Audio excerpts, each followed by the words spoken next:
In this video, I'm going to disclose a Social Security option that many people ignore, and in the process, lose thousands of dollars a year on their Social Security payment. Coming up next on Holy Schmidt.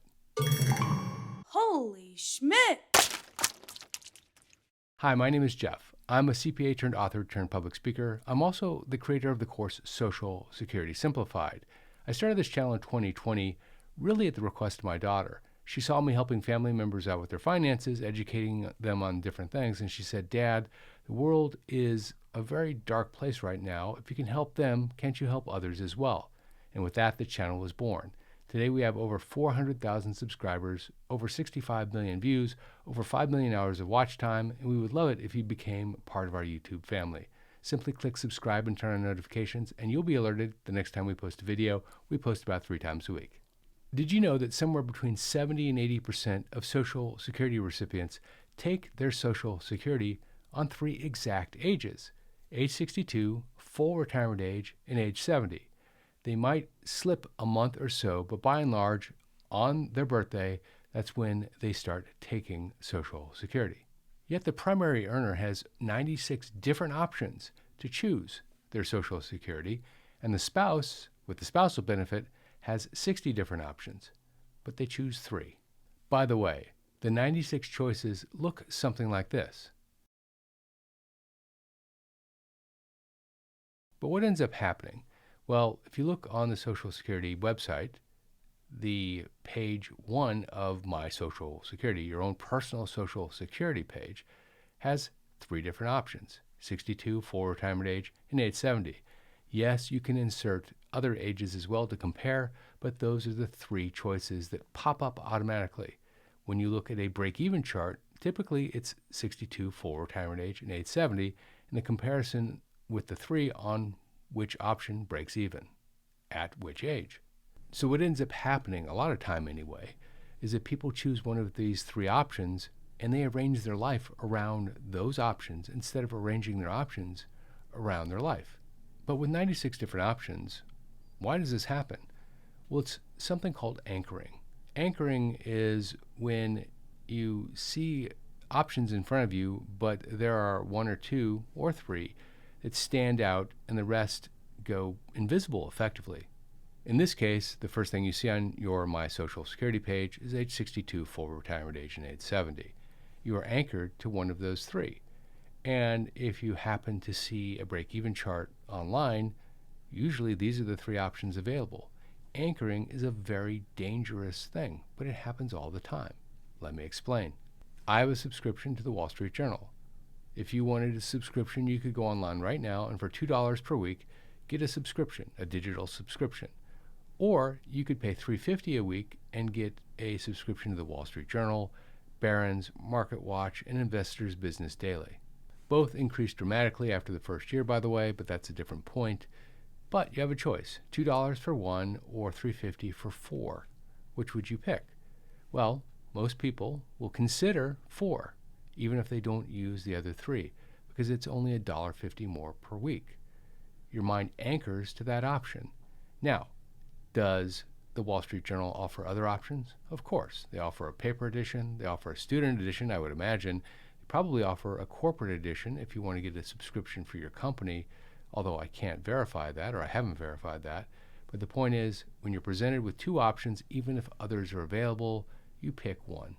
And by the way, the Wall Street Journal is a fine publication. They're not paying me to endorse them here, so this is not a sponsored comment. It's just an acknowledgement of a strategy that is used throughout the course of time, really, giving someone only a couple of options to narrow their field, either intentionally or unintentionally. When you get anchored with Social Security, it's really a matter of presentation versus an ulterior motive. The SSA doesn't have a strong view whether you choose your Social Security at age 62, full retirement age, or age 70. In fact, if it did have a view, it would skew in one direction or the other, not present you with all 3 options. This means that people who choose one of these 3 options are anchored to these 3 round numbers: age 62, full retirement age, let's say 67, and age 70. And by the way, it's human nature to anchor to a whole number. If you think I'm mistaken, how many of you celebrate birthdays? If we were in an audience right now, 95% of the hands in the audience would go up. How many of you celebrate half birthdays? The number would be much lower. And the telltale sign, how many half birthday cards are available at the local pharmacy? You get the point.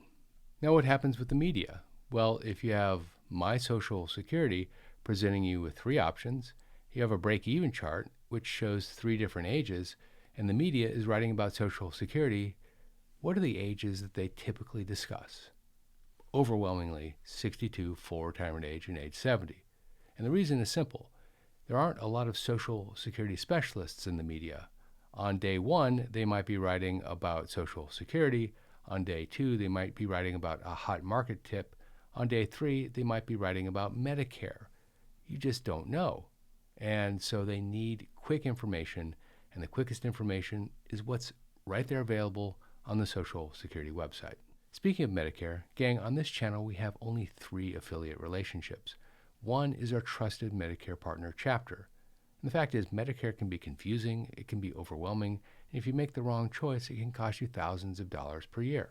Chapter is the only national Medicare advisor that compares and recommends all plans nationwide, saving their clients an average of $1,100 per year. And viewers routinely tell us that Chapter makes their options very clear and helps save them a lot of money. And the best part is they're easy to work with and, of course, totally free. If this is of interest to you, give them a call at 440-703-1224 to see if they can help. But there are 2 really big issues with anchoring. The first is that people make career decisions around those 3 specific dates, 62, full retirement age, and age 70, instead of making Social Security decisions around what's best for their career.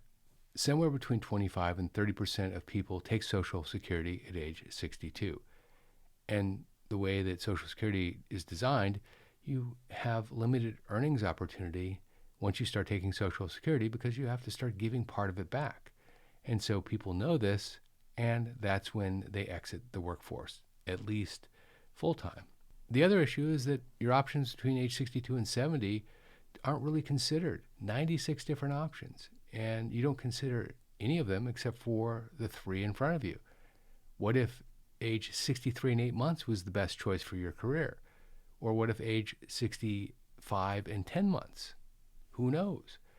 A lot of it depends on your specific set of circumstances.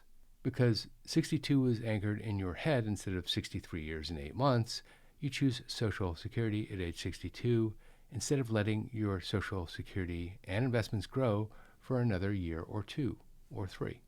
Or let's turn it around. Let's say that you decide to wait until full retirement age because that's one of the choices.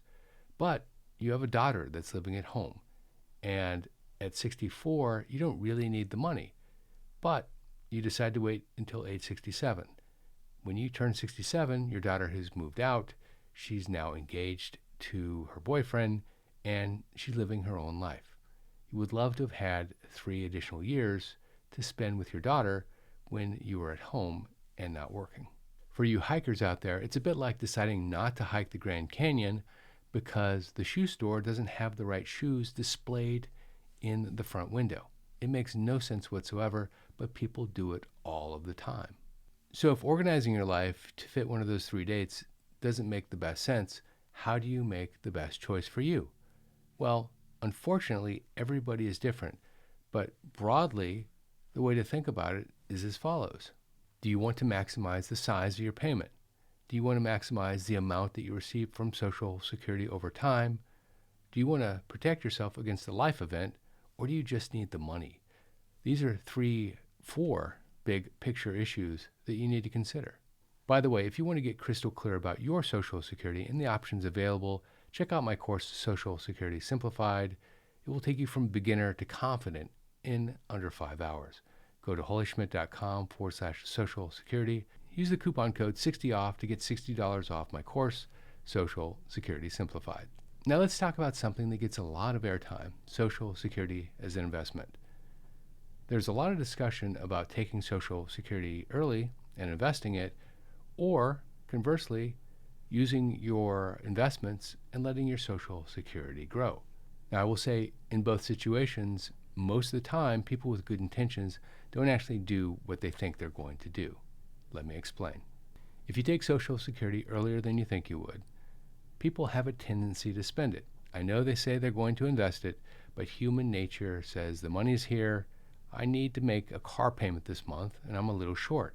Why don't I just use this one thing to make my car payment? And then it starts to become the source of every car payment. And you can take that story and transpose it onto any bill or series of bills, and all of a sudden you've got a great source to keep you from going into debt. But you wouldn't have bought the new car had you not had that Social Security payment, in many cases anyway.